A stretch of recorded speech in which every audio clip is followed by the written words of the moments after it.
성처치 가족 여러분 반갑습니다. 오메가를 전하러 온 바키라 리더입니다. 이번 주도 말씀을 통해 하나님을 알고 하나님의 뜻을 따라 사시길 축복합니다. 여러분, 오늘 본문 말씀은 시편 95편 말씀입니다. 다들 묵상하고 오셨나요? 오늘 시편 기자의 말을 한 줄로 요약하면 바로 이것입니다. 하나님께 즐거이 노래하고 예배하자입니다. 우리가 시편을 읽다 보면 뭔가 똑같은 말을 하는 것 같고 진부하게 들릴 수 있는데, 오늘의 시편 기자는 거의 울부짖으며 호소하듯이, 그리고 굉장히 다급한 목소리로 우리는 하나님께 즐거이 예배해야 합니다라고 말하고 있습니다. 왜 그랬을까요? 그 이유는 이스라엘 백성의 인생의 실패는 곧 예배의 실패였기 때문입니다. 8절에 무리바에서와 같이 또 광야의 마사에서 지냈던 날과 같이 너희 마음을 완악하게 하지 말지어다 라고 말합니다. 하나님은 광야에서 이스라엘 백성들을 홍해를 건너게 하시고 구름 기둥과 불 기둥으로 지키시고 만나와 메추라기를 먹이셨는데, 그들은 하나님을 감사하거나 찬양하지 않았고 오히려 원망하고 하나님을 시험했습니다. 이런 모습을 보고 그때의 이스라엘 백성과 우리가 똑같다라고 말합니다. 그리고 이스라엘 백성이 예배를 잃어버렸기 때문에 원망과 불평을 한다라고 말합니다. 그래서 시편 기자는 이제라도 우리가 정신 차리고 하나님께 즐거이 예배하자라고 말하고 있습니다.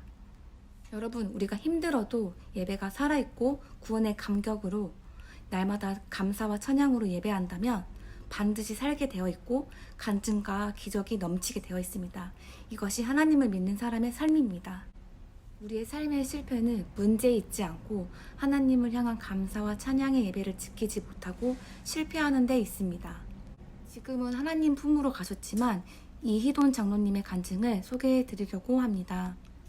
이분은 아시아인 최초로 세계무역센터 협회의 총재로 계셨으며 스케줄이 15분 단위에 짜여 있을 정도로 굉장히 바쁘셨습니다.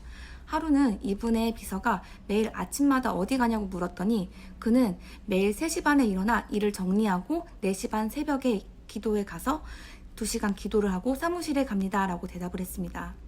이분은 주일 예배를 생각하면서 하나님과 가정에 결단하는 것이 있는데, 그것은 본인이 섬기는 교회를 결코 빠지지 않으려고 최선을 다한다는 것입니다. 이 예배가 자신의 성공 비결이었다라고 이야기합니다. 어떤 때는 금요일, 토요일에 유럽에 있다가 예배를 드리러 본교회로 돌아가는 일도 많았고, 한 번은 스웨덴 국왕과 노르웨이 국왕의 만찬이 있는 토요일 미팅이 있는 날이었습니다. 그곳에 참석하면 주일에 섬기는 교회를 빠져야 되므로 장로님은 미국에서 제일 중요한 사람하고 만나기로 약속을 해서 당장 미국 집으로 돌아가야 된다고 이야기를 했습니다. 거기에 수많은 사람들은 중요한 사람이 아마 미국 대통령이지 않을까라고 생각을 했다라고 하는 어떤 일화가 있습니다. 그는 하나님 앞에서 우리가 최선을 다할 때 하나님이 우리의 일을 한다며 예배의 중요성을 이야기했습니다. 이희돈 장로님이 성공했던 이유가 어디에 있을까요? 그저 철저히 지키는 종교적 예배가 아닌 예배를 통해 자신의 삶을 하나님께 지키고 세워나갔기 때문 아니었을까요? 여러분, 마지막으로 다윗 이야기를 하고자 합니다. 시편 27편에 보면 전쟁의 상황, 자기를 죽이려고 하는 상황 가운데 다윗은 요동치 않고 기도합니다. 보통 이런 상황이 되면 저 대적이 떠나가게 해주세요, 주님 저를 보호해주세요, 저를 지켜주세요 라고 기도를 하는데, 다윗은 이렇게 기도하지 않습니다. 다윗은 하나님, 내가 원하는 것은 하나님 성전에서 내가 예배하는 것입니다 라고 이렇게 기도합니다. 놀랍지 않나요? 시편 27편 4절, 내가 여호와께 바라는 한 가지 그 일을 구하리니 곧 내가 내 평생에 여호와의 집에 살면서 여호와의 아름다움을 바라보며 그의 성전에서 사모하는 그것이라. 아멘. 너무 놀랍지 않나요?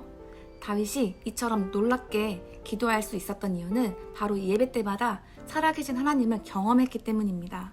하나님은 우리와의 언제나 관계 회복을 원하시고 그 핵심은 바로 예배입니다. 여러분, 우리 삶에는 크고 작은 어려움들이 찾아옵니다. 그러할 때 우리는 예배를 점검해야 합니다. 나의 예배는 어떠한가? 습관적으로 예배를 늦진 않는가? 때로는 기분과 상황에 따라 예배를 하고 있진 않는가? 저도 오늘 시편 기자와 같이 여러분께 이야기하고 싶습니다.